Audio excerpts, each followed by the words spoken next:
This is the story of a man named Stanley. Stanley worked for a company in a big building where he was employee number 427. Employee number 427's job was simple. He sat at his desk in room 427 and he pushed buttons on a keyboard. Orders came to him through a monitor on his desk, telling him what buttons to push, how long to push them, and in what order. This is what employee 427 did every day of every month of every year.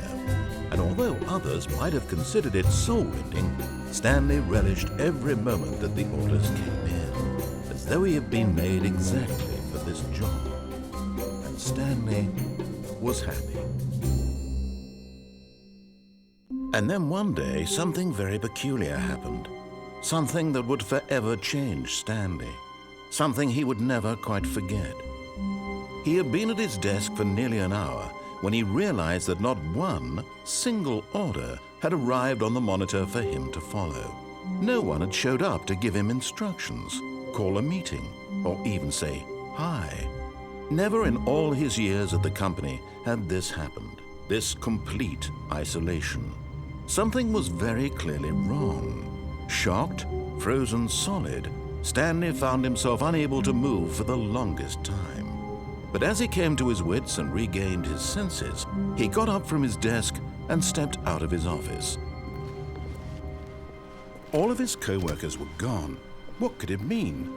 Stanley decided to go to the meeting room. Perhaps he had simply missed a memo.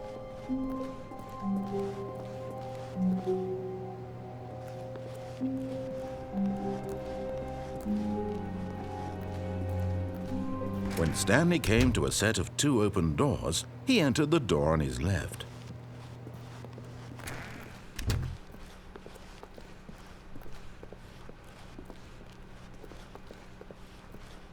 Yet there was not a single person here either.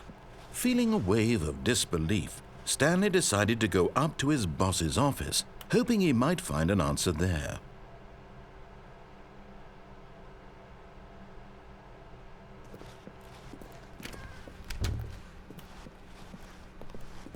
Coming to a staircase, Stanley walked upstairs to his boss's office.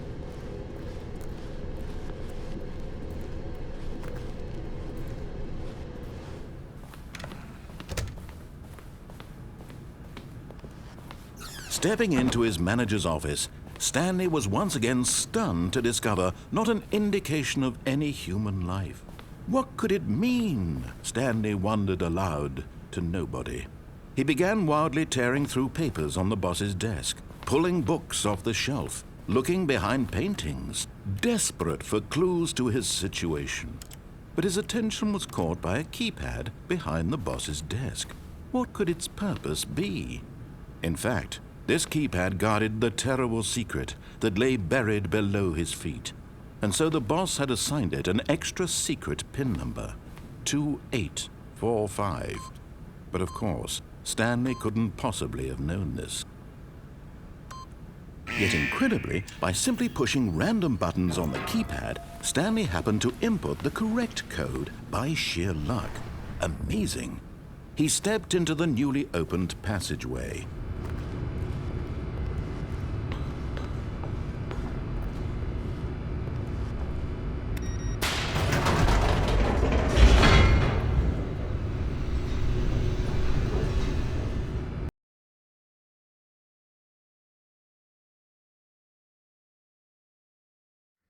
Descending deeper into the building, Stanley realized he felt a bit peculiar. It was a stirring of emotion in his chest, as though he felt more free to think for himself, to question the nature of his job. Why did he feel this now, when for years it had never occurred to him?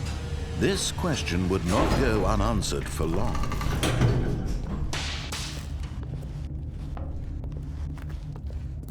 Stanley walked straight ahead through the large door that read Mind Control Facility.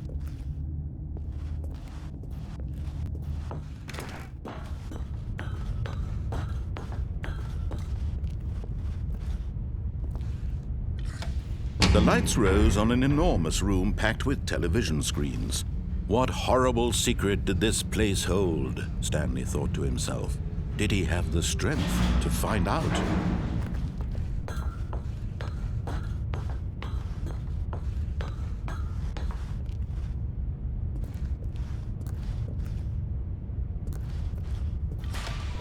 Now the monitors jumped to life, their true nature revealed. Each bore the number of an employee in the building, Stanley's co-workers. The lives of so many individuals reduced to images on a screen, and Stanley, one of them, eternally monitored in this place where freedom meant nothing.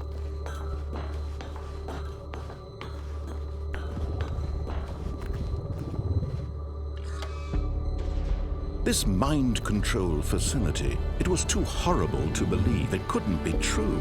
Had Stanley really been under someone's control all this time? Was this the only reason he was happy with his boring job? That his emotions had been manipulated to accept it blindly?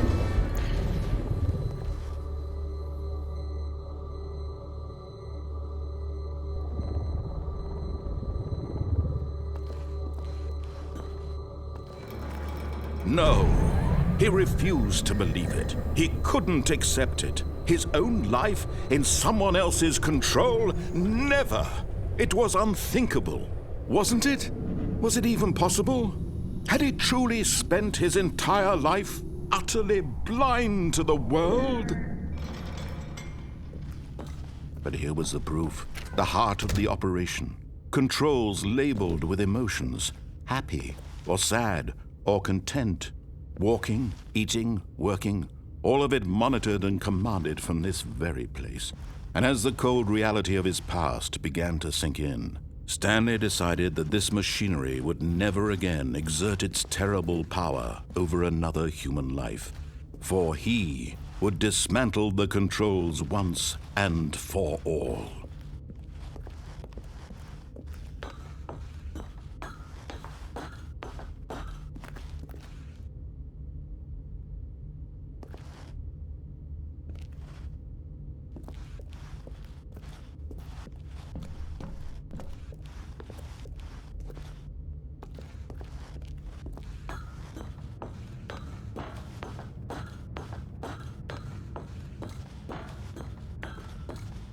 And when at last he found the source of the room's power, he knew it was his duty, his obligation, to put an end to this horrible place and to everything it stood for.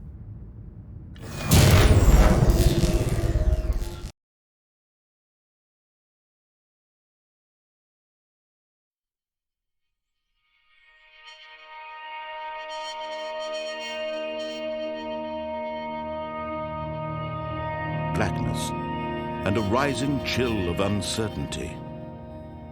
Was it over?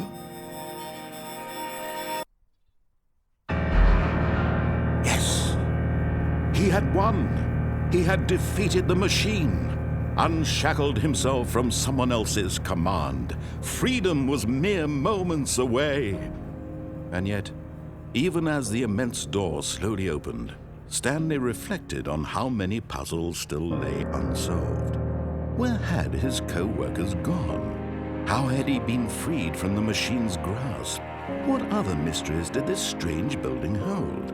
But as sunlight streamed into the chamber, he realized none of this mattered to him, for it was not knowledge or even power that he had been seeking, but happiness.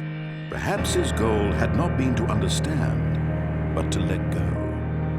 No longer would anyone tell him where to go, what to do, or how to feel. Whatever life he lives, it will be his. And that was all he needed to know. It was perhaps the only thing worth knowing. Stanley stepped through the open door.